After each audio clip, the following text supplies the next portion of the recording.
দুর্নীতি অনিয়ম বন্ধে মাননীয় কমিশন দুর্নীতি দমন কমিশন দৃঢ় ঐক্যবদ্ধ। তারই অংশ হিসেবে আজকে আমরা মাদারীপুর ২৫০ শয্যা সদর হাসপাতালে ৫ সদস্যের আজকে এনফোর্সমেন্ট টিম আমরা অভিযান পরিচালনা করেছি।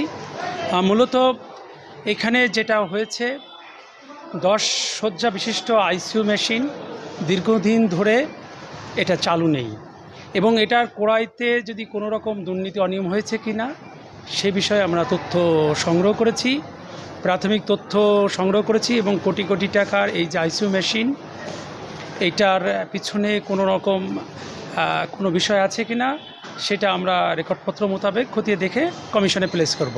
একই সাথে ৩০ মিলিয়ন মানুষের জন্য মাদারীপুরবাসীর জন্য যে ১০ শয্যা বিশিষ্ট আইসিইউ দীর্ঘদিন বন্ধ থেকে ডেডলক হয়ে আছে, এটা নিঃসন্দেহে সবার জন্যই দুঃখজনক।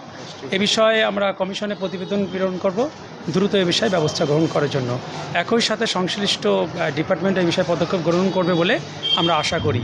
দ্বিতীয়ত হচ্ছে সিটি স্ক্যান মেশিন, আপনারা জানেন যেটা সাধারণ জনগণের সাথে সম্পৃক্ত, সেটাও আজকে ১ মাস ধরে বন্ধ আছে।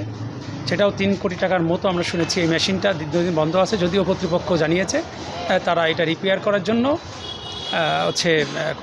কোনো একটা প্রতিষ্ঠানকে দায়িত্ব দিয়েছে।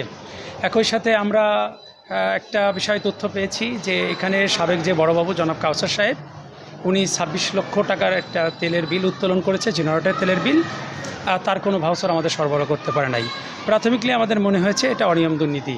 একই সাথে তারও কিছু অবৈধ সম্পদের অভিযোগ আমরা পেয়েছি, যেগুলো আমরা এখন ডকুমেন্টারি যাচাই বাছাই করব। আর আমরা প্রত্যেকটা হাসপাতালের প্রত্যেকটা ওয়ার্ডে ক্যান্টিন আমরা সবাই অভিযান পরিচালনা করেছি, পরীক্ষা নিরীক্ষা করেছি এবং আমরা রেকর্ডপত্র একই সাথে সংগ্রহ করেছি। আমরা যাচাই বাছাই করে কমিশনে প্রতিবেদন করব।